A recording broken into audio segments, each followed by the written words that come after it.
안녕하세요. 네. 반갑습니다. 네, 설영태입니다. 오늘 제목을요, 너너도 배드인데요. 참, 어떤 이름을 정할까 생각을 하다가 이걸 정했습니다.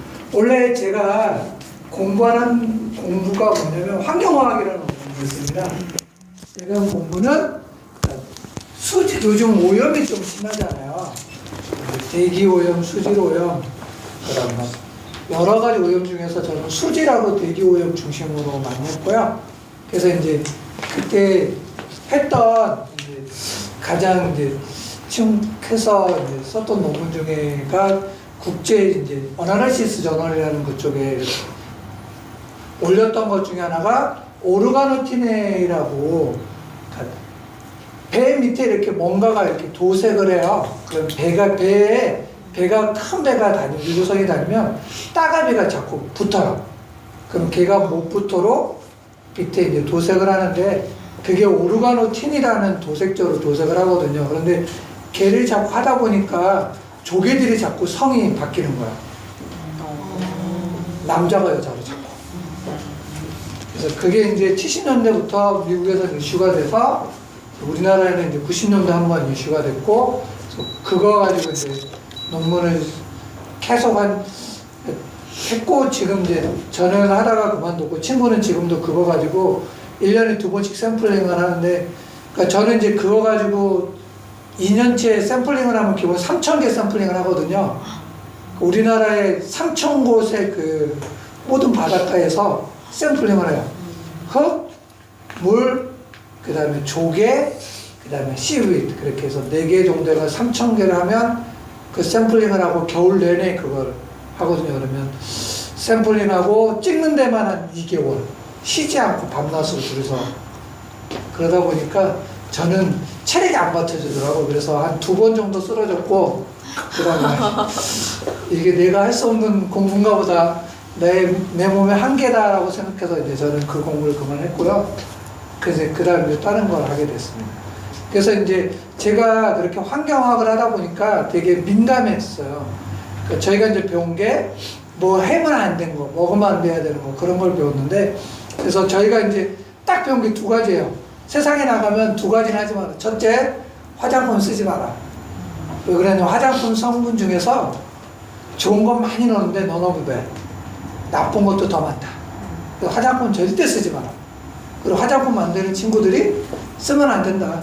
쓰지 마. 2번째는 건강보조식품 절대 먹지 마라. 다 거짓말이다. 왜냐면 천연이라고 이야기하지만 천연이 하나도 없다. 합성인데 만들어 보니까 먹을 게 아니더라.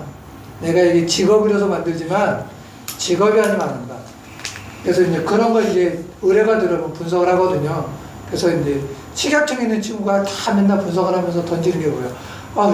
이거 얘는 이런 성분이 들어가서 안 되고 얘는 이런 성분. 그래서 저희가 이제 배우면서 2가지는 절대 하지 말자라고 이야기했고 제가 결혼하면서 김현숙 사장님한테도 그 2가지를 못 하겠어요. 그래서 저희 이제 인도네시아 갔다 왔을 때 처음 보실 때 그 시커먼 거 아시죠? 제가 하지 말라고 그래서 너무 나쁜 게 많아서 하지 말라고 그래서 했는데 제가 누스캔을 만나면서 처음으로 제가 제 부인한테 하는 말이 써도 된다 이거 쓰세요. 그리고 건강보조식품도 먹어도 된다. 이건 드세요.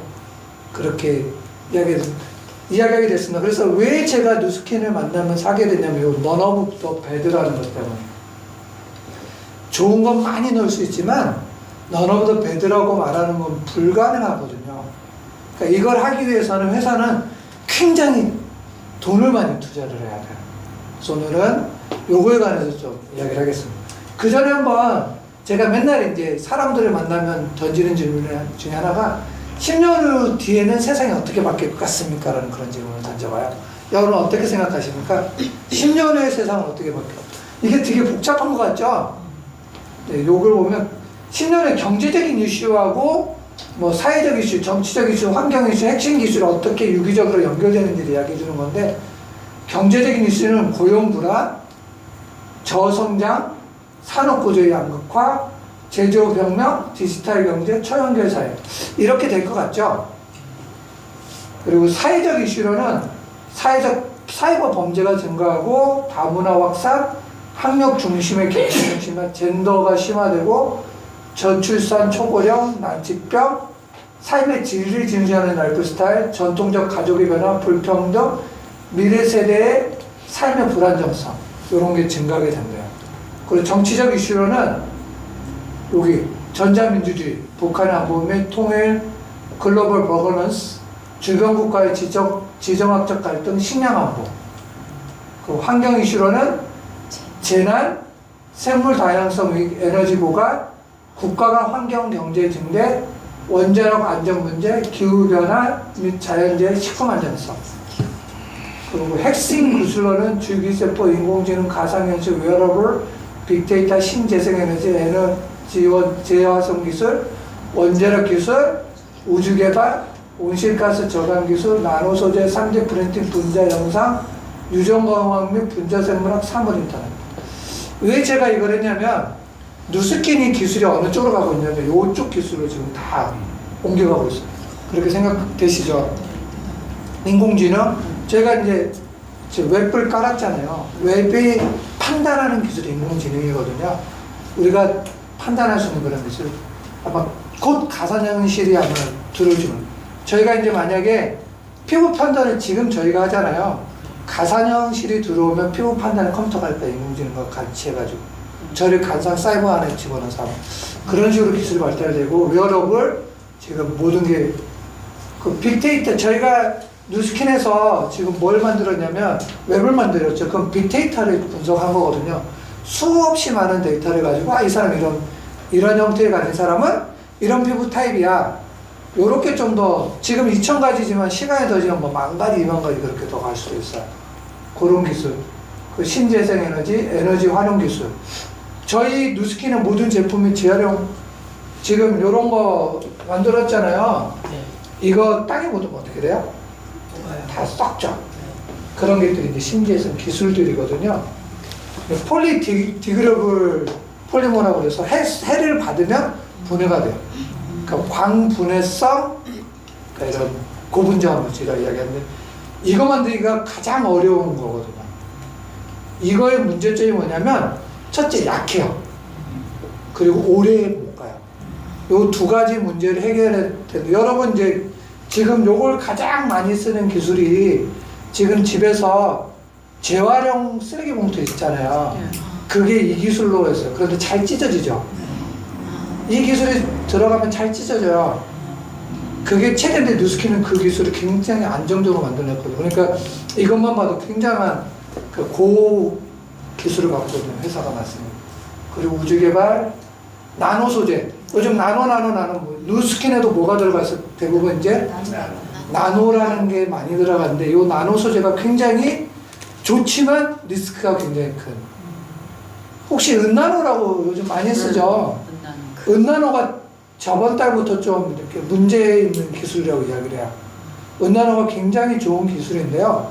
코팅으로 최고 기술이에요. 그런데 걔가 그러니까 흡입이 됐을 때 우리 몸에 치명적인 독성을 가지고 된다고.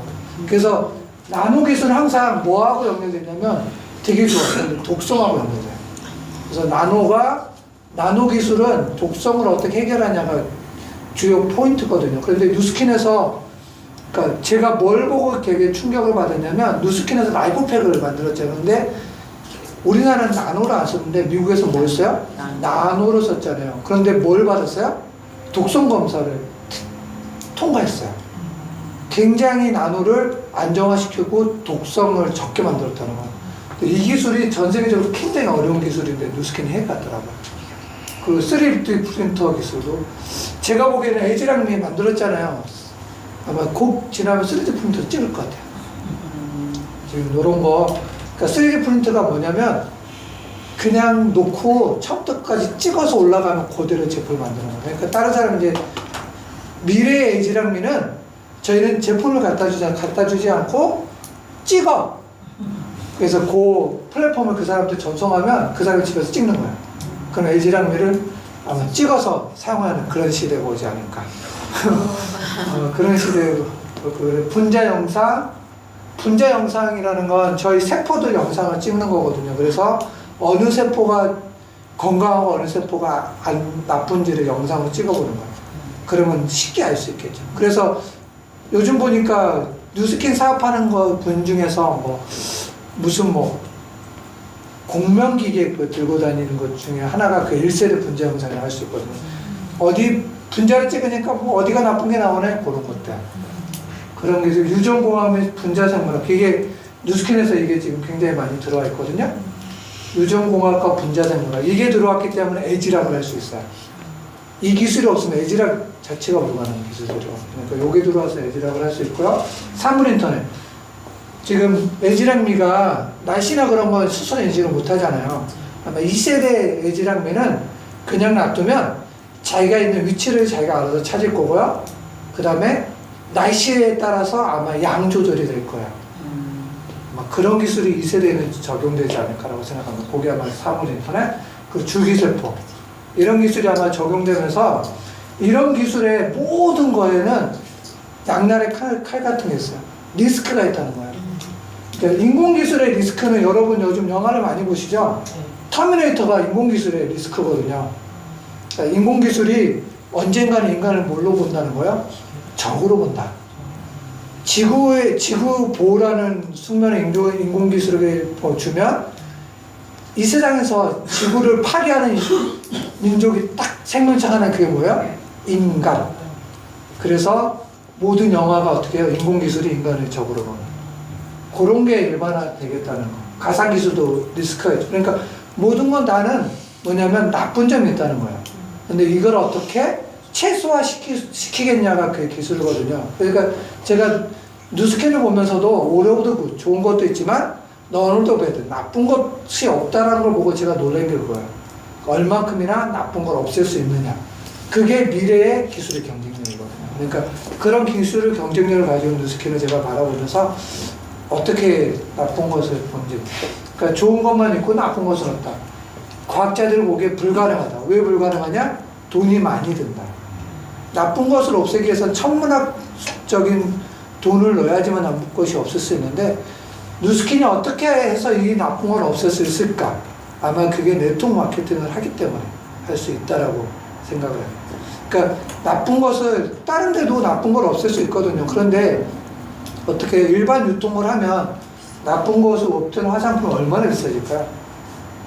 제가 뭘 들었냐면 고소영 씨가 이렇게 화장품 맞춤형 화장품 쓴다고 이야기하잖아요. 그게 가격이 한 4, 500만 원 된다고 하는데 성분이 어떨까요? 그다음 저희 성분하고 별로 다르지 않을 거예요. 근데 왜 400만 원이나 500만 원이 될까요? 한번 맞춤형이기 때문에 맞춤형 한 번 만들면 괜찮거든. 한 번에 1,000만 원 정도 투자해놓고 그 데이터베이스를 가지고 사용하면 맞춤형을 쉽게 만들 수 있어요. 그런데 그렇게 비싼 건 고순도를 쓰기 때문에. 이제 미래 사회는 내가 쓰는 화장품 성분은 똑같을 거예요.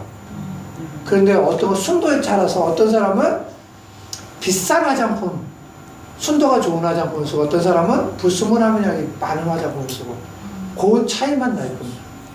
지금도 약을 맞춤형을 하잖아요. 이제 보통 약은 수독률이 70%를 만들어요. 그러니까 100개 중에서 70개가 되면 그거를 이제 시판을 하거든요. 정제를 해서 90%까지만 하고. 그래서 제가 친구들한테 물어봤어요. 야, 약을 어떻게 만드냐 그랬더니 100명의 약이 있어서 10명이 컴플레인 나면 그 약은 대박이다. 그러니까 그 화장품 만드는 데 화장품 어떻게 만드냐 그래서 화장품 95%까지 한대요. 100명 있어서 5사람이 컴플레인 하도록. 근데 이 사람이 그러니까 좋다고 이야기하는 게 아니라 뭐예요? 컴플레인 중심으로 화장품을 만든다고 이야기하더라고요. 제 성분은 그거니까 별로 신경 안 쓰고 얼마나 컴플레인을 줄일 수 있느냐. 그래서 회사도 처음 만들면 이렇게 텔레마케팅이나 이런 고객센터한테 이런 걸 이렇게 해주세요. 그리고 그 5분한테는 우리가 선물을 더 주면 돼요. 그렇게 얘기를 하더라고요. 그러니까 미래는 그러니까 런오드 배드보다는 뭐야? 좋다는 그런 시장으로. 그래서 미래의 부의 차이는 더 이상 성분 차이가 아니라 뭐다? 얼마나 순도가 높은 제품을 쓰느냐. 근데 뉴스킨은 이걸 만들면서 그들은 좋은 성분만을 만들어서 화장품을 만들고 싶었습니다. 하지만 비웃음과 기술적인 어려움을 이겨내고 그들은 결국 원하던 제품을 만들었습니다. 기술적으로 굉장히 어려운 거거든요. 그리고 제품은 선보이자마자 날개로 판매되었습니다. 미처 구입하지 못한 사람은 제품 샘플을 소품으로 떠가기까지 이르렀습니다. 누스킨이 이렇게 시작했습니다. 그리고 이제 새 젊은이의 꿈은 전 세계 수많은 사람들과 함께 꿈을 꾸게 되었습니다. 작은 희망이 커다란 변화를 가져온다는 소망으로 탄생한 누스킨은 전 세계 54개국에서 사랑받는 글로벌 프리미엄 뷰티 앤 헬스케어 기업으로 성장해 왔습니다. 그러니까 누스킨이 불가능한 것, 기술적 어려움이 극복하는 그 기술이 얼마나 많이 들어있는지가 여러분이 좀 알 필요성이 있다고 생각해서 오늘 읽었습니다. 오늘은 좀 어려운 말을 쓸 거예요. 정성 분석, 정량 분석. 그러니까 여러분들이 화해 사이트 많이 하시죠? 그리고 그것 때문에 질문을 많이 받으시죠? 제가 화해 사이트 올라갔더니 누스킨 화장품이 70까지 올라와 있더라고요. 그리고 거기에는 다 성분들 하나씩 이렇게 있어요. 근데 여러분들이 그 사이트를 그대로 믿으면 안 돼요. 왜냐하면 거기에는 정성 분석과 정량 분석이라는 요게 좀 들어있어요. 하나는 성분을 알아내는 거고요. 화장품에 어떤 성분이 들어있느냐. 또 하나는 정량 분석으로 화장품에 얼마나 많이 들어있느냐. 근데 지금 우리가 전성분 표시되는 성분을 다 나타내도록 돼 있어요. 그런데 정량 분석은 현재 기업이 시크릿이라 해서 오픈하지 않도록 돼 있대요. 그래서 만약에 화해가 정말 화장품을 안전성을 나타내는 회사였다면 뭘 해야 되냐면 화장품 회사에서 나타낸 요 양을 오픈할 수 있었어야 돼요. 그러면 정말 화장품 걔네 사이트를 신뢰할 수 있는 거예요. 근데 정성 분석을 보니까 어떻게 해요? 걔네들도 그러니까 샘플링 하나인데 30만 원이라고 이야기하더라고요. 근데 보통 제가 샘플링 할 때 어떻게 하냐면 한 시료의 안정성을 하기 위해서는 10개 샘플을 줘요. 그럼 그 샘플을 가지고 이게 하니까 한테 3만 원씩 들어가거든요. 그러면 되게 싸게 하는 거예요. 그러니까 굉장히 저가로 분석을 해서 올리는 거기 때문에 좀 신뢰성이 그러면서 좀 떨어진다고 보면 돼요. 그래서 보통 정성을 하고 정량을 하고 CSI 보셨죠? 사람이 딱 이렇게 죽으면 처음에 뭐예요? 독살이 되면 어떤 성분에서 독살이 됐을까를 확인하고 두 번째 얼마나 체내에 남아있는가. 체내에 남아있는 걸 확인하는 건 얼마나 이 사람이 독에 얼마나 노출이 많이 됐는지 죽은 지 몇 시간이 됐는지 며칠이 됐는지를 확인하기 그렇지. 그러니까 요걸 해가거든요. 근데 이제 키스트라고 우리나라 카이스트를 많이 들어보셨죠? 카이스트는 대학이고 키스트는 연구센터야. 그러니까 화학이나 이과에서 나온 모든 사람들이 가고 싶은 하나의 연구센터가 키스트예요. 그러니까 이게 이제 홍릉 수목원 안에 있어서 근데 그러니까 과학을 하는 사람들이 굉장히 유명한 사이트. 여기서 무슨 논문을 내면 거의 우리나라에서 다 인정한다고 보면 되는데 여기서 샘플링을 해요. 그러니까 내가 원하는 어떤 화장품에 그런 걸 가져오면 현미경도 있고 이런 걸로 알아보는데 무기물이 그러니까 중금속이라 이야기하는 건데요. 이건 샘플하는데 하나에 한 45,000원 정도. 그리고 이건 다 이제 기계들이 아니면 시간에 따라서 얼마나 시간 걸리는 거. 그리고 시료를 갖고 무조건 전처리 45,000원. 그러니까 가격이 생각보다 비싸죠. 그리고 이건 이제 화장품 같은 게 들어오면 유기물 분석이잖아요. 얘는 이제 유기물질이잖아요. 얘네들은 그러니까 메스라는 질량 분석기를 통해서 이제 분석을 하거든요. 근데 그걸 분석을 하면 정성과 정량 분석을 할 수 있어요. 샘플 하나를 딱 집어넣으면 성분이 한 번에 딱 나와요. 그러니까 성분 20개까지는 보통 5만 원을 받는다.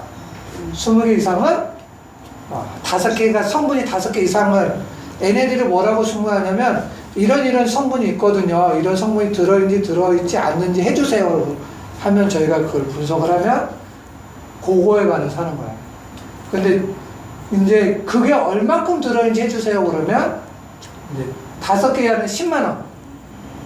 늘 그 이상은 15만 원, 20만 원. 이렇게. 정량 분석은 아예 따로 하면 또 10만 원에 15만 원. 얘네들은 샘플 하나당, 근데 이게 샘플 하나니까 샘플 10개면, 만약에 내가 20개의 성분이면 어떻게 할까? 100만 원, 200만 원 넘어가겠죠. 그러니까 다른 데서도 정성 분석은 되게 쉬워요. 근데 정량 분석은 금액이 천문학적으로 올라가기 때문에 할 수 없는 그런 분석들이거든요. 그래서 그거에 좀 해서 제가 화해를 보면서 제가 이거 질문을 몇 번 던졌거든요. 답변이 아직도 한 번도 안 왔어요. 그러니까 정성이 중요한, 정량이 중요해. 정성만 이야기하는, 정량도 이야기해주라. 얼마가 들어가는지 제발 좀 이야기해줘라. 나쁜 성분이면 나쁜 성분이 몇 프로 들어가는지 좀 올려줘라. 그래야지 우리가 믿을 수 있지 않냐. 자꾸 이 성분이 들어갔다고 이야기하는데, 그래서 제가 그걸 자꾸 올리는데 아직까지 답변이 없는 거 보니까 관심이 없는 것 같아요. 여러분, 천연과 합성 어떤 게 더 좋을까요? 천연이 더 좋을까요? 어떤 게 더 좋을까요? 천연이요? 합성? 생각해 보신 적 없죠? 천연을 잘 합성. 천연. 그러니까 저희가 놓을 때 둘 다 좋지 않다고 그랬습니다. 그러니까 천연도 합성도 좋아질 수가 있어요. 천연의 문제점은 불순물이 많아요. 그렇죠? 굉장히 많죠. 그 불순물이 얼마나 많이 없으면 좋은 거예요. 합성도 뭐가 문제야? 불순물이 많아요. 그 불순물이 얼마나 많이 없애는 게 중요해요. 그러니까 천연이다 합성이다가 중요한 게 아니라 내가 원하는 원재료에 불순물을 얼마나 제거할 수 있느냐가 가장 중요한 거야. 근데 다른 데서는 천연이다 합성이다 계속 이슈를 던지잖아요. 그 말은 그 마케팅 측면이 굉장히 많은 거야. 혹시 천연 건강보조제 아시죠? 많이 있잖아요. 천연이란 말을 쓰기 위해서 몇 프로가 들어가면 천연을 쓰는지 혹시 아십니까? 예? 0.02%. 5%. 그러니까 100% 중에서 5%가 천연 성분이 들어가면 천연이라고 써요. 그러니까 좀 여러분들이 모르는 생각이죠. 그러니까 천연은 무조건 과학계에서 천연은 천연이라고 보잖아요. 천연이건 합성이건 누구나 쓸 수 있어. 그런데 뭐야? 얼마나 고순도로 쓰느냐가 중요한 거야 라고 이야기하지만 마케팅을 하면서 천연이라고. 그러니까 몇 년 전에 아메이가 뉴트라이트 때문에 천연이라고 써서 리스크를 좀 받았잖아요. 왜 그랬냐면 천연 퍼센테지를 오픈하지 않았거든요. 그러니까 천연이라고 이야기하기 위해서는 정확하게 내가 몇 프로 천연을 썼는지 이야기를 해줘야 되는 거예요. 근데 그걸 오픈하지 않은 불법인 거예요. 그러니까 아메이는 썼다고 이야기하지만 뭘 오픈하지 않았어요? 천연 퍼센트를 오픈하지 않았기 때문에 마케팅에서 규제가 들어간 거죠. 그래서 천연이라고 넣는 제품은 천연이 몇 프로 들어가는지 오픈해줘야 돼요. 그래서 그걸 오픈하는 게 가장 중요해요. 그래서 뭐가 중요하면 정지하는 게 굉장히 중요해요. 그러니까 천연이나 합성이냐가 중요한 게 아니라 얼마나 정지해서 순도가 얼마나 가져갈 것인가. 의약품 회사가 요즘은 이걸 많이 해요. 그러니까 정제 기술이 요즘 가장 중요한 기술이거든요. 그래서 합성 화합물의 정제는 의약품 탐색 과정에서 가장 해결하기 어려운 버틀넷 중에 하나로 인식되고 있다. 최소의 작업으로 선정된 물질을 성공 가능한 의약품 후보 물질로 진척시키는 데에는 타계 화합물의 순도가 매우 큰 영향을 미친다. 순도. 그러니까 요즘은 과학에는 순도. 처음에는 100단계로 어떤 물질을 90% 순도로 만든다 하면 그 다음에 과학은 10단계, 2단계, 1단계. 어떻게 하면 1단계로 순도를 높일 수 있을까? 요 기술에 집중하는 회사들이 요즘은 가장 잘하는 회사죠. 그 다음에 순도를 분석. 그렇게 만들었으면 그게 정말 얼마나 순도가 있느냐를 분석하는 기술이겠죠. 그런 기술을 가지고 있는 회사야 되고, 그 다음에 불순물이 순도만 아니라 얼마나 불순물이 있나. 이 불순물이 왜 중요하냐면 모든 제약품이나 모든 화장품에 사이드 이펙트가 있어요. 그러니까 뭐냐면 사이드 이펙트가 저희가 생각하지 않은 효과가 발생해요. 그걸 알아보는 게 불순물 분석이거든요. 이게 적으면 적을수록 그 효과가 점점 작아지는 거예요. 그러니까 저희가 화장품을 만들어도 뭐만 좋은 성분만 넣고 만들 수 있으면 이런 불순물에 관한 효과가 없는 거죠. 근데 저희가 다른 성분을 넣기 때문에 불순물에 대한 효과가 많이 늘어나는 거거든요. 그러니까 이게 얼마나 들어있는지를 바라보는 게 되게 좋아요. 그런데 누스키는 너너도 배드라는 걸 천명하면서 이 불순물을 없애겠다고 이야기한 거야. 그러니까 굉장히 그러니까 위험한 생각을 간 회사죠. 리스크가 많은 회사. 그러니까 화장품을 여러분 고를 때 이제 화해에 올라와 20가지 주요 성분이 올라와 있어요. 여러분이 좀 이름만 보지 말고 이게 어디 쓰는 건지 좀 보세요. 이게 뭐야? 살균 보존제. 화장품을 저희가 사용하면서 밖으로 오픈해 놓잖아요. 변질되거든요. 변질되지 않게 만드는 기술이 화장품의 주 기술들이에요. 그러니까 그 기술 중에 하나가 살균 보존제를 집어넣는 거거든요. 그래서 살균 보존제, 살균 보존제, 살균 보존제, 그리고 변색 방지제, 변색 방지제, 산화 방지제, 산화 방지제, 그렇죠? 살균제, 살균제, 살균제, 살균제, 살균제. 방부제예요. 그러니까 방부제는 독을 가지지 않으면 세균을 죽일 수 없죠. 다 독을 가지고 있는 방부제예요. 그런데 그러면 좋은 방부제와 나쁜 방부제를 어떻게 나눌까요? 어떤 게 좋은 방부제고 어떤 게 나쁜 방부제일까요? 나쁜 거만 죽이는 게 좋은 거. 그러니까 뭔지 알아요? 인체 인체 해롭지 않다라고를 어떻게 생각을 해요? 인체 해롭다니까요. 방부제는 방부제는 무조건 인체에 독이니까요. 독을 갖지 않으면 방부 역할을 할 수가 없어요. 무조건 인체에 해로워요. 그럼 인체에 해롭다 해롭지 않다를 어떻게 우리가 정의를 내리냐 이거죠. 술로다 저한테입니다. 그러니까 순도 그게 자, 우리 몸에 축적되느냐 배출되느냐 차이야. 차이는 그래요. 축적되느냐 배출되느냐 차이야. 축적되지 않고 배출되는 방부제는 좋은 거야. 축적된다고 판단되면 그게 나쁜 거야. 근데 현재 나와 있는 방부제 중에서 축적되지 않는 방부제는 파라벤밖에 없어요. 근데 파라벤이 이슈가 이제 들어왔는데 뭐냐면 지방에 축적될 수도 있다라는 이슈를 하나 던진 거야. 그러니까 이제 문제가 발생하는 거야. 근데 그 이슈가 왜 나왔냐면 좀 이따 이야기해 줄게요. 그러니까 파라벤이 방부제를 갈 때 뭘 봐야 된다고요? 걔는 무조건 독성이 있다. 축적되느냐, 축적되지 않느냐. 그러니까 우리 대사 과정을 통해서 24시간 안에 배출되면 되는 거야. 무조건 24시간 안에 배출돼. 24시간 넘으면 안 돼요. 그래서 방부제의 기준은 24시간 안에 배출되냐, 배출되지 않냐. 그래서 화장품 방부제는 딱 정해져 있어요. 이거 쓰세요, 쓰지 마세요. 그리고 만약에 내가 새로운 방부제를 쓰고 싶으면 식약청에 신고를 해가지고 뭘 해야 되냐면 허가를 받아야 돼요. 얘는 24시간 안에 배출됩니다. 이제 방부제 외에 들어가는 걸 좀 보면 이제 산화방지제도 있죠. 얘도 산화방지제는 화장품을 공기 중에 놔두잖아요. 그럼 산화되잖아요. 그걸 방지하기 위해서. 근데 이 산화방지제들이 다 어디에 들어가냐면 우리가 쓰는 선크림에 들어가요. 선크림을 만들 때 두 가지 방식의 선크림이 있어요. 하나는 반사 형태의 선크림이 있고요. 하나는 이온을 캡처하는 선크림이 있어요. 그러니까 선크림 중에 화장품에 화장에 잘 먹는 게 있고 잘 안 먹는 게 있잖아요. 화장에 잘 먹는 건 몸에서 흡수해요. 그러면 걔가 자외선을 들어오면 자외선을 잡아요. 딱 잡는데 흡수하는 방부제에는 100% 뭐가 들어냐면 여기 이제 이산화틴탄이라는 산화방지제를 집어넣을 수밖에. 이산화틴탄을 쓰는데요. 걔는 굉장히 산화가 잘 돼요. 그러니까 걔를 안정화시키는 방법은 산화방지제를 집어넣는 거예요. 그래서 선크림은 100% 뭐예요? 이렇게 한두 개 써 있어요.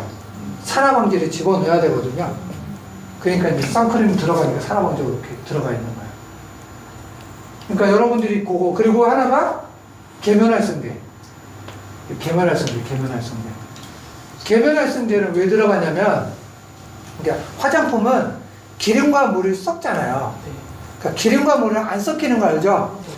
두 개를 섞으려면 계면활성제를 넣어야 돼요. 근데 왜 얘가 이렇게 위험하다고 이야기할까요? 우리 피부가 기름으로 보호막을 이렇게 만들어 놨잖아요. 근데 계면활성제가 날아가면 그 보호막을 없애버려요. 그러니까 계면활성제는 활성도가 큰 게 좋은 게 아니라 작은 게 좋은 거야. 그래서 합성보다 뭘 쓰라고? 천연은 활성도가 크지 않거든요. 그래서 합성보다는 천연을 쓰라고 이야기하는 거거든요. 그래서 그러니까 합성도 어떻게? 활성도를 좀 떨어지면. 근데 올해 우리나라에서 아주 획기적인 기술이 하나 개발됐어요. 어떤 기술을 개발했냐면 계면활성제를 쓰지 않고 기름과 물을 섞는 기술을 개발해낸 거예요. 굉장히 그걸 어떻게 하냐면 기름을 그러니까 소니케이트로 쏴요. 초음파를 기름을 막 쏴요. 그래서 기름 분자를 아주 작게 만들어요. 그래서 물이 흡수할 수 있도록. 근데 이제 기름 분자는 옆에 있으면 자꾸 당겨서 자기가 붓거든요. 그 붓는 기술을 안 붓게 하는 어떤 기술을 썼다고 이야기하더라고요. 그래서 그 기술이 대박이 나서 그 회사가 지금 주가가 올라가고 있거든요. 아마 미래 화장품은 이게 계면활성제 쓴다고요? 더 이상 안 써요. 그냥 그 기술 자체가 이제 개발됐기 때문에 어느 회사든지 이제 그 기술을 가져와서 얼마나 그 기술을 가지고 독성이 없도록 만드냐만 기술이 확고화되면, 그러니까 10년 후에는 아마 계면활성제 때문에 일어나는 일은 없을 거예요. 그러면, 자, 그리고 향료. 향료가 또 이렇게 들어가 있어요. 향료. 향이 있잖아요, 향. 천연향과 인공향이 있어요. 근데 화장품의 재료 중에서, 그러니까 화장품 재료가 네거티브 리스트가 있고 포지티브 리스트라는 방법인데, 좀 이따 여기 네거티브는 이것만 안 쓰면 다 써도 돼요. 포지티브는 이것만 써야 돼요. 근데 그게 두 가지가 있는데 이것만 써야 된다는 게 방부제하고 향료는 써야 되는 게 정해져 있어요. 왜냐하면 그만큼 독성이 강해요. 그러니까 향을 많이 맡으면, 그러니까 향료는 다 발암물질들이에요. 그러니까 향료는 100% 발암물질이라고 생각하시면 돼요. 저희가 배울 때. 벤젠, 톨리엔 뭐 다 그런 것들이거든요. 그러니까 100% 발암물질이기 때문에 양은 아주 극소량을 쓰는 거예요. 그러니까 여러분들이 어떤 전성분 표시표를 볼 때 향료를 기준으로 보세요. 향료는 0.01%가 기준이에요. 그러니까 얼만큼 방부제보다 더 조금 써야 되는 기준이 향료예요. 그러니까 향료보다 적게 써서, 방부제를 적게 썼으면 굉장히 적게 쓴 거예요. 엄청 적게 쓴 거예요. 네. 0.1%에서 0.01인데 아주 많이 써도 0.1%밖에 안 쓴 거예요. 그러니까 향료보다 더 적게 쓰면 굉장히 이 제품은 좋은 건데 사람들이 그걸 생각 안 봐요. 그러니까 전성분 표시대를 볼 때 보통 방부제는 가장 많이 넣을 수 있는 방부제가 파라벤이에요. 파라벤은 최대 0.4%까지 집어넣을 수 있어요. 섞으면 0.8%까지. 그러니까 파라벤의 기준으로 봤을 때 더 많이 있으면 유효성분이 되게 없는 거예요. 그러니까 그런 걸 여러분이 좀 봐주시면 아마 도움이 많이 될 거예요. 그래서 아마 이거 하면서 파라벤에 관해서 이야기를 하겠습니다. 왜냐면 이것 때문에 여러분들이 아마 질문도 많이 받고 뉴스킨에 파라벤 들어가서 여기도 나쁜 거 들어간다라고 굉장히 많이 해요. 한번 읽어보면 보종제, 방부제, 인체에 유해하지 않은 한도에서도 미생물의 성장을 억제시키는 데 탁월한 효능이 있는 물질로 화장품 등에 실제로 매우 많이 사용되고 있다. 화장품의 방부제로 첨가되지 않는 경우 개봉이 얼마 되지 않아 화사하게 피어있는 곰팡이를 관찰할 수 있게 됩니다. 방부제를 넣지 않고, 저희 누나가 화장품 만들어 쓰거든요. 방부제를 넣지 않은 상태에서 화장품을 만들어서 딱 냉장고에 넣잖아요. 일주일 만에 곰팡이가 핀대요. 그러니까 천연 방부제를 넣으면 많이 가면 이슈가 안 돼요. 그러니까 뭐 다른 데서 방부제 안 냈다는 건 다 거짓말인 거예요. 방부제를 넣은 거예요.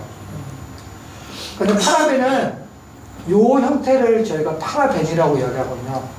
파라라는 건 그러니까 이렇게 양팔을 벌리고 있다는 거예요. 화학식에서.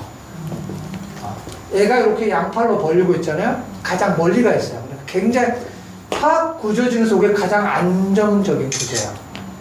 가장 안정적으로 요게 여기에 뭘 넣냐에 따라서 이름이 바뀌는 거예요.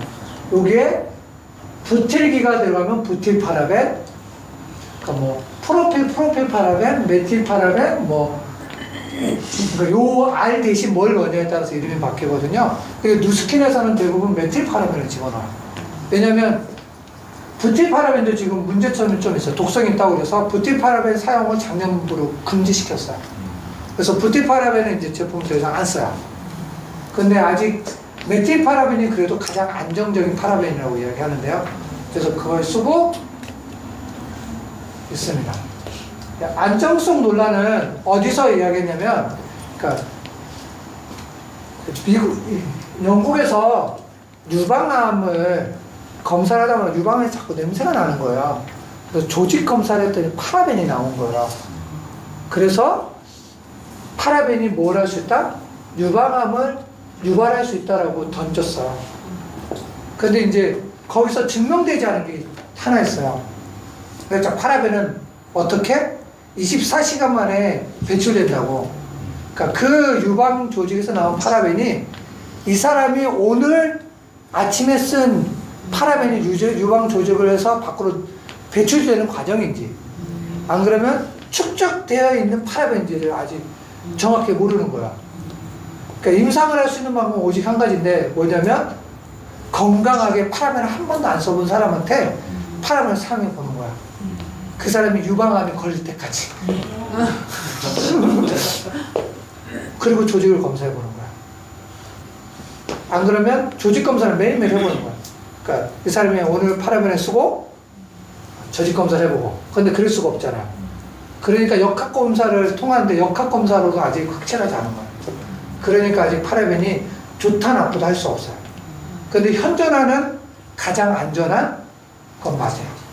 그러니까 그것만 하면 돼요. 그러니까 유방 조직에 있는 파라벤이 오늘 쓴 건지 아니면 축적된 건지만 확실하게 구분될 수 있는 데이터가 나오면 파라벤 유해성 논란이 없을 거예요. 이게 다 그만하거든요. 그렇게 생각하시면 되고요. 그래서 어쨌든 미생물의 증식을 억제할 물질은 필요하다. 어쨌든 방부제는 필요한 거예요. 근데 지금 파라벤을 대체할 만한 다른 무해한 방부제가 있는지에 대해 한참 연구와 논의가 진행 중이다. 이걸 현존하는 방부제 중에서 이걸 대체할 게 없는 거야. 그러니까 파라벤보다 독성이 더 많고 24시간 안에 배출이 안 되기 때문에 지금 그래도 파라벤이 가장 안정된 방부제다. 논란이 많지만 그래도. 그래서 의약품 요즘 이제 연구 보면 다 뭐 썼어요? 대부분 다 파라벤 썼어요. 의약품 연구는 100% 파라벤을 써요. 그리고 이제 화장품이나 그런 데서 다른 걸 좀 쓰고 있고요. 그럼 그렇게 보시면 됩니다. 그리고 화장품 전성분 표시제를 여러분 좀 법률을 한 번도 안 읽어보셨죠? 읽어볼 필요성이 있어요. 왜냐면 사람들이 전성분 표시제를 보고 이야기를 하거든요. 이게 2008년부터 시작을 했어, 우리나라에서. 그래서 화장품의 모든 성분 명칭을 용기 또는 포장에 표시하는 화장품 전성분 표시제. 전성분이라 함은 제품 표준서 등 처방 계획에 투입, 사용된 원료의 명칭으로 혼합 원료의 경우에 그것을 구성하는 개별 성분의 명칭을 표시한다. 자, 요게 좀 약점이 있어요, 전성분 표시제는. 그러니까 원료 수급에 대한 약점인 거예요. 제가 화장품을 만들려면 원료를 수급해야 되잖아요. 자, 1차 원료 수급인지 2차 원료 수급인지가 되게 중요해요. 화장품을 만들 1차 원료 수급이면 내가 제품을 원래 있던 제품을 제가 사는 거잖아요. 그러면 요 원래 제품에 뭘 넣는지도 다 적는 거예요. 내가 시료를 전체를 해서 다 넣으니까. 그러니까 1차 원료 수급을 한 회사는 100% 거기에 적어놓은 제품에 대한 것만 있는 거예요. 근데 2차 원료 수급이라는 거면 제가 이제 어떤 제품을 하기 위해서 한 단계 거쳐요. 그러면 내가 이제 원하는 알로에가 있으면 알로에 제품 여기 사오잖아요. 근데 이 사람은 또 다른 데서 사왔잖아요. 그럼 우리가 뭘 모르냐면 첫 단계에서 어떤 제품, 어떤 방부제 썼는지 저희가 모르는 거야. 그러니까 2차로 내가 샀으니까. 2차로 할 때 다 모르니까. 그러니까 보통 이제 원료 수급이 3차, 4차가 되거든요. 그러니까 뭐가 나오냐면 내가 넣지 않는 성분이 여기서 분석이 되는 거예요. 굉장히 중요한 거예요. 그래서 그 약점이 있어서, 그러니까 전성분 표시제가 완전한 전성분 표시제가 아니라고 이야기해요. 그래서 외국 같은 데는 이걸 해서 1차부터 넣은 제품에 관해서 다 넣어주기를 원해요. 이런 건 처음 들어보셨죠? 그래서 누스킨은 분석을 하면 뭐만 나오냐면 누스킨 전성분 표시제에 딱 들어요. 그것만. 왜? 누스킨 자체가 원료를 내가 가공해서 수입하지 않아. 내가 가공을 하잖아요. 그러니까 가공 OEM을 시키잖아요. 그러니까 가공 OEM을 시키는 것 자체가 굉장한 그 프라이드를 갖는 거야. 이 사람이 만들어진 제품을 사는 거하고 가공 OEM을 시키는 건 리스크가 있어요. 그러니까 가공 OEM을 시켰다는 건 내가 거기서 내가 원하는, 내가 이야기한 성분 외의 성분을 썼으면 이 회사가 리스크를 책임지는 거고요. 만약에 내가 사왔으면 누가 책임져요? 이 회사가. 작년에 백소가 그 이슈에 차여진 거예요. 백소는 이제 중국에서 여러 유통단을 통해서 이제 회사가 백소를 받아온 거잖아요. 근데 원료가 아니래요. 그랬더니 리스크를 누가 받았어요? 회사가 안 받았어요. 제조회사, 회사가 안 받았어요. 누가 받았어요? 원료 수통한 거에서 그걸 끊었거든요. 제조회사는 뭐만 하면 돼요? 환불만 해주면 돼요. 뭐에 대한 환불? 안 먹은 거에 대한 환불만 해주면 돼요. 먹은 것도 관계없어요. 만약에 내가 먹은 거에 대해서 환불을 받으려면 내가 뭘 해야 되냐면 증명을 해야 돼요. 내가 이걸 먹어서 몸이 나빠졌습니다가 증명을 하면 그럼 환불 받았어요. 그걸 증명하지 못하는 한 환불 안 했어요. 그래서 환불 안 해줬어요. 그래서 이제 막 집단 소송을 한다고 그랬는데 그것도 어찌지 뭐였지. 우리나라 법사로 불가능하다. 그래서 없어졌어요. 그러니까 그거에 대한 전성분 표시는 그거에 대한 명점이 있어요. 그런데 누스킨은 OEM을 하면서 굉장히 리스크를 끼안고 가는 거죠. 그런 것을 보면 너너보다 매드를 누스킨은 이야기할 수 있는 회사인 거죠. 그리고 또 하나는 50ml하고 50g하고 50ml 이하는 이렇게 앞에 안 넣어놔요. 앞에 안 넣고 인터넷으로 그냥 공지만 하면 돼요. 그리고 전성분 표시제 화장품 판매원들한테 가서 왜 이거 표시 안 되는 성분 이야기해서 성분 이야기 절대 안 하죠. 불법 아니에요. 이야기 안 해줘도 괜찮아요. 어디만? 고시만 해놓으면 되거든요. 그래서 요즘 이제 틱트 제품 중에서 하나가 에스테로이드 틱트 제품 중 하나가 문제가 되고 있어요. 전성분 표시를 이야기 안 해서 고시되지 않는 거예요. 그러니까 이제 색상에 탈의 색상을 몇 가지 썼는데 고시 안 해놓으니까 모르잖아요. 그래서 소비자들이 알아서 하는 그런 것 때문에 좀 문제가, 그러니까 그런 고시대한 문제. 그리고 50ml 이하는 샘플이에요. 샘플 제품을 만들면 뭐 안 해도 된다고요? 고시 안 해도 관계없어요. 그래서 화장품 샘플 유통을 많이 하죠. 고시하지 않기 때문에. 뒤에 안 적어도 되기 때문에. 그래서 샘플로 만들어서 판매를 많이 하는 거예요. 그래서 그런 약점이 있습니다. 이제 화장품에서 만들 때도 보면 브라운으로 표시되어 있는 화장품이 있고 미리로 되어 있는 거 있잖아요. 예. 그렇게 하는 이유가 뭐예요? 어쩌면 구람이 훨씬 더 정확해요. 그러니까 구람하고 미리는 그러니까 밀도 차이에 의해서 이야기하거든요. 둘 다 똑같은 말인데요. 그러니까 미리로 하면 얼만큼 병에 물 양을 넣고 오고 구람으로 하면 무게를 재는 거거든요. 그런데 화장품은 무게를 재시는 게 양이 더 많아요. 그러니까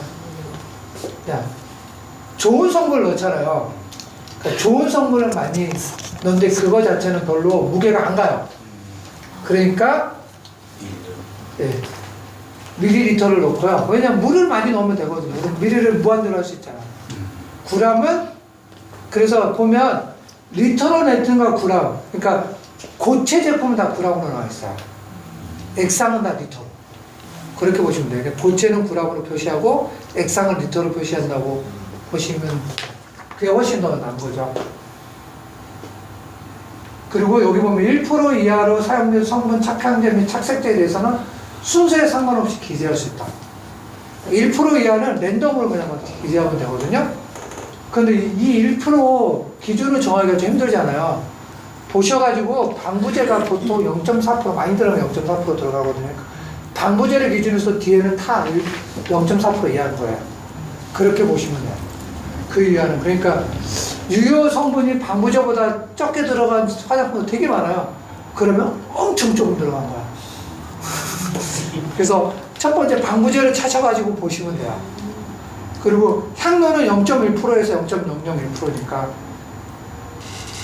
요건 다 그런 거야 되는 거고요. 그리고 이게 착향제 구성 성분 중 표시 향제죠. 향료는 정확히 써야 되는데요. 사용 후 세척되는 제품은 0.01%. 내가 뭘 쓰고, 그러니까 뭐 샴푸 같은 거 있잖아요. 쓰고 그 다음에 세척해내잖아요. 그러면 0.01% 이상을 사용할 수 있어요. 사용 후 세척되는 제품 외에 화장품은 0.0001% 이상을 함유하는 경우에는 하나다. 이건 반드시 제품을 써줘야 되는 거예요. 향료라고 써놨고 향료 중에서 이렇게 성분을 표시되는 애들이 있어요.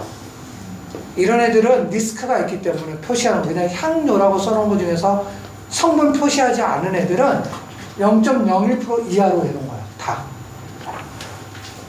화장품에서 향료라고 써놓고 표시되지 않은 건 0.001% 이하를 넣은 거예요. 그러니까 아주 극소량을 넣었죠.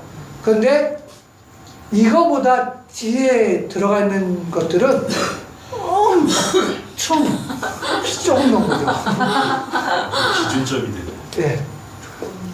그러니까 화장품에 향료라고 적어놓은 건 0.001% 넣은 거예요. 근데 샴푸에서 향료라고 적어놓은 건 뭐 넣었다고요? 0.01% 넣은 거예요. 그리고 이런 것들은 꼭 이름을 넣어줘요. 이 향료들은 꼭 넣어줘야 되는 거예요. 이름을. 그러니까 여러분을 보시면 돼요. 이런 향료들은 좀 리스크가 있으니까 이름을 넣어달라고 이야기하거든요. 아, 이런 게 들어갔구나. 얘네들이 0.01% 이상, 0.001% 이상이 들어갔구나라고 고시해 준 거예요. 리스크가 있으니까. 그러니까 이제 향료도 좀 새롭게 보이시죠? 그래서 누스킨에 향료를 써놓은 화장품에서 이거밖에 안 들어갔다고 생각하시면 돼요. 아주 극소량 들어간 거예요. 그래서 이제 전 세계 화장품을 보면 여기 포지티브하고 네거티브라는 게 있어요. 포지티브는 이것만 쓰세요라고 얘기하는 거야. 이것만 써야 돼. 그러니까 리스크가 있는 것들, 아까 방부제하고 향료 그런 것들은 이것만 쓰세요라고 얘기하고요. 그 다음에 네거티브 리스트라는 건 이거 외에는 다 써도 돼요. 금지시키는 거.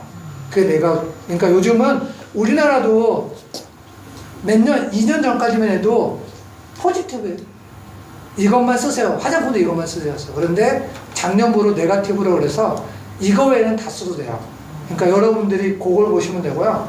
그러니까 아까도 방부제 중에서 뭐 부틸 바르면은 퇴주제 써요. 그런 거잖아요. 그러면 딱 고시하는 거예요. 이거 쓰면 안 돼요. 그러면 그 다음에부터 언제부터는 하면 그때는 그 방부제를 빼야 되는 거예요.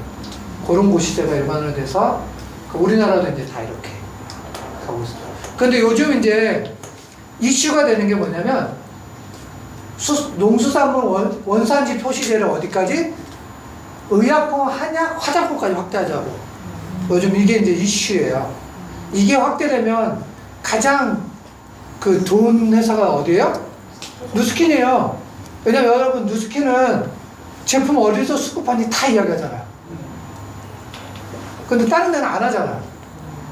그러니까 누스킨은 그만큼 원산지 표시제를 30년부터 한 회사야. 그러니까 누스킨이 굉장히 좋은 회사라는 게 이런 데서 표시가 되는 거죠. 자, 근데 이제 공법에 관해서 좀 할게요. 왜냐하면 이 공법은 좋은데 리스크가 있어요. 자, 아미노킬레이트 창문. 이게 파마넥스에서 하죠. 건강보조식품 할 때 아미노용법. 요게 이제 우리 몸에서 이걸 가장 잘하는 게 뭐냐면요. 적혈구가 가장 잘해요. 적혈구가 산소를 옮길 때 아미노가 아니라 걔는 산소를 옮기잖아요. 킬레이트 창문을 하세요. 철 안에 산소를 이렇게 딱 발 4개로 쌓아요. 그 다음에 가져가서 옮겨주거든요. 근데 얘한테는 리스크가 있어요. 단점이 뭐냐면 독성이 증가하는 리스크가 있어요. 그래서 저희가 참 좋은데 일산화탄소에 의해서 치명적이잖아요. 그러니까 반응을 어떤 애는 더 잘하는 애가 있으면 걔랑 반응하는 거야. 그러니까 반응성을 내가 내는 제품의 반응성을 다 체크해야 돼요. 그래서 얼만큼의 애가 미네랄하고만 반응하도록 만들어야 돼요. 그럼 뭐가 필요해요? 순도가. 그러니까 독성을 줄이는 방법은 오직 한 가지예요. 뭘 높여야 된다고? 순도를 높여야지 독성이 줄어드는 거야. 저희가 일산화탄소 중독이라는 건 어떻게 일산화탄소가 공기 중에 많아지니까 그러죠? 그 사람 중독되면 어디에 보내요? 고압 산소칠에 넣어요. 왜요? 순도를 높여야 되거든요. 고순도의 산소에 넣으면 일산화탄소 다 배출돼요. 그러니까 그런 걸 하는 게 해요. 그런데 이 단점은 용해도가 감소해요. 물에 안 녹아요. 그러니까 저희가 아미노 방식을 만들면 물에 안 녹아요. 그러면 어떻게 우리 몸에 집어넣을 거야? 우리 몸은 물에 녹아야지 흡수를 하는데. 그래서 쓰는 게 용법이 리포존 용법이야. 리포존은 뭐냐면 이게 세포예요. 세포는 이중막이잖아요. 지질로 이렇게 만들어져 있거든요. 그래서 이 아까 아미노킬레이트 만든 애를 이게 지질구예요. 이런 지질구를 만들어서 싸버리는 거예요. 싸면 우리 몸은 얘를 뭐라고 생각하냐면 아, 내 몸의 한 일부로 생각해서 이렇게 흡수해요. 그래서 얘만 이렇게 딱 전달하는 거예요. 그러니까 리포존 용법도 물 써야지만 아까 그 아미노킬레이트 용법이 흡수를 높일 수 있어요. 그래서 루스킨 이 두 용법을 같이 사용하는 거예요. 그런데 이 용법도 뭐예요? 여기도 어떻게 해야 돼요? 자, 얘도 선택적으로 얘를 뭐라고 하냐면 타겟티드 드러그 딜리버리 시스템이에요. 그러니까 약을 어떻게 선택적으로 보내주는 거거든요. 그럼 얘가 선택적으로 흡수를 해야 돼요. 그러니까 아무나 여기 집어넣으면 안 되겠죠. 그러니까 그 기술인 거예요. 얼마나 내가 원하는 걸 이 지질 안에 집어넣을 것인가. 옛날에는 요즘은 그래서 리포존 용법도 의학계에서 엄청 많이 써요. 근데 사이드 이펙트가 30%라고 생각하시면 돼요. 흡수율이 높은 만큼 사이드 이펙트가 크다. 근데 이걸 얼마나 줄일 수 있냐가 기술이라고 보시면 되는데, 뉴스킨에서 리포존을나 킬레이트 그 이야기하는 건 그만큼 독성을 줄였고 기술이 그만큼 뛰어나기 때문에 다른 데서 해도 관계없다고 이야기하는 거예요. 그걸 따라와보라고 이야기하는 거기 때문에 굉장히 좋은 기술을 가지고 있는 거예요. 에지랑미는 이제 잠깐 힘드셨죠? 어려운 이야기에서. 며칠 전에 보니까 에지랑미에 관한 새로운 본사 자료들이 있더라고요. 그래서 에지랑미는 크게 세 가지죠. 디바이스, 그리고 카트리지, 어플리케이션. 야, 이게 이제 며칠 전에 본 건데요. 에지랑미를 바르면 그러니까 이제 활성도가 유전자 발현이 증가하잖아요. 그거에 대한 데이터거든요. 이게 에지랑미를 바르지 않았을 때 색깔이 구분이 없죠. 그러니까 그건 뭐냐면 젊은 유전자군도 대충 발현했고 나이 먹은 유전자군도 대충 발현한 거예요. 중간 상태 짬뽕에 있는 거예요. 그런데 에지랑미를 바르니까 어떻게 됐냐면 이렇게 됐어요. 이게 발현도가 좋아진 거고 이게 발현도가 나빠진 거예요. 그게 확실해요. 그러니까 젊은 유전자군은 발현도가 증가하고 나이 먹은 유전자군은 이렇게 발현도가 확실히 떨어지는 거예요. 그러니까 이걸 에지랑미를 해준다고 이게 딱 이렇게 자료가 올라와서 했습니다. 이걸 가지고 여러분들한테 이야기하면 에지랑미가 이렇게 만들어주는 거예요. 그리고 그러니까 에지랑미를 바르고 4주 임상을 했더니 어떤 효과가 있었냐면 이게 이제 외모, 젊어진 외모, 라인들, 그 다음에 스팔, 그리고 광채가 바를 때보다 4주 지나니까, 2주 지나니까 갑자기 확 올라가죠. 여러분들 이제 저희도 이제 고객을 만나면 이 데이터를 가지고 할 수 있는 말이 2주짜리는 그렇게 많이 못 느끼는데 2주 지나면 확 좋아지는 거 느낄 거야 라고 이야기하시면 돼요. 그러니까 이게 이제 본사에서 나온 자료니까 아마 쓰셔도 될 거야. 이게 투자자 할 때 2012월 5일날 투자 세미나를 했나봐요. 본사에서. 그 자료가 올라와서 제가. 그리고 이게 이제 4,000명 소비자를 상대로 에지랑미를 써보고 이제 그 조사한 거예요. 그랬더니 92%가 나한테 전달되는 데까지가 참 편하다. 옛날보다 더 좋아졌다. 95%가 나 제품 바꿨다. 에지랑미 내가 보고 그 다음부터는 다른 제품 안 쓴다. 에지랑미만 쓸 거다. 그렇게 95%가 바뀌었어요. 그리고 96%가 이제 스킨케어 선택하는 게 참 좋다. 그러니까 뭐 옛날에 고민을 너무 많이 했는데 그런 고민을 안 하는 사람이 96%. 그리고 99%가 사용하는데 너무 편하다. 사용하는데 너무 편하다. 한 사람은 아니래요. 그러니까 저희가 100명한테 전화하면 최소한 몇 명은 92명은 에지랑미를 쓴다는 거예요. 그러니까 저희가 에지랑미를 그러니까 에지랑미를 100명을 전하면 92명은 영원히 내 곡이 된다는 거죠. 그러니까 우리가 어떻게 하면 돼요? 에지랑미는 전하면 되는 거예요. 4,000명을 토대로 했으니까 굉장히 많이 한 거잖아요. 그러니까 전하면 된다고 그래서 여러분들이 해보면 돼요. 이제 또 자, 그럼 제가 여러분한테 한번 던져보는 질문이 에지랑미는 일반 화장품과 뭐가 다를까요? 혹시 생각해 보신 적 있으세요? 네. 그러니까 여기 오토 디스펜싱이라는 기능이 굉장히 아주 엄청난 기능이거든요. 그리고 위생적인 핸즈프리라는 이 기능 자체가 에지랑미를 다른 화장품하고 완전히 분리시키는 거예요. 에지랑미에서 에지락이 빠져도 경쟁력을 가진 화장품 만들 수 있는 게 이 두 가지 기능이거든요. 자, 오토 디스펜싱은 자동 문사잖아요. 그러니까 내가 화장품 뚜껑을 한 자동 문사라는 건 공기하고 접촉을 하지 않는다는 거예요. 얘가 나오기 전까지 접촉하지 않으니까 굉장히 방부제를 안 써도 된다. 그리고 위생적인 핸즈프리 안 맞으니까 방부제를 안 써도 되겠죠. 그러니까 이게 20가지 주요 성분이 이렇게 들어갔잖아요. 살균제를 빼낼 수 있겠죠. 누스킨은 미네랄 오일 안 쓰니까 없겠죠. 근데 자외선 차단제 요건 어쩌면 쓸지도 몰라요. 왜냐면 얘는 뭐 때문에 필요하다고요? 선크림 만들면 써야 되는 것들. 그리고 산화방지제도 아마 얘도 아마 싸는 양이 확 줄어들 거야. 그리고 계면활성제 얘네들은 안 쓰더라고요. 누스킨 다른 거 쓰더라고요. 살균제 안 쓰고, 자, 기포방지제 요것도 쓰는데 좀 양이 조금밖에 안 쓰더라고요. 그리고 pH 조절제는 누스킨은 이걸 써요. 왜냐면 산성으로 만들었잖아요. 누스킨 제품은 약산성이죠. 약산성하고 염기성을 여러분 좀 구분할 필요가 있어요. 자, 완전 범죄를 하기 위해서는 어떻게 하면 되는지 혹시 아세요? 증거가 없으면 되죠? 사람을 죽인 다음에 황산에 넣어요. 그럼 사람이 형태가 없어져요. 완전 분해가 되어버리거든요. 산성은 되게 좋은 장점을 가지고 있지만 뭐예요? 우리가 가지고 있는 제품들을 불안하게 만들어요. 그러니까 제품들을, 그러니까 안정화된 제품들을 녹여버리는 거죠. 리스크가 굉장히 크거든요. 그래서 산성화의 첫 번째는 뭐가 돼야 돼요? 제품의 안정화 기술이 첫 번째예요.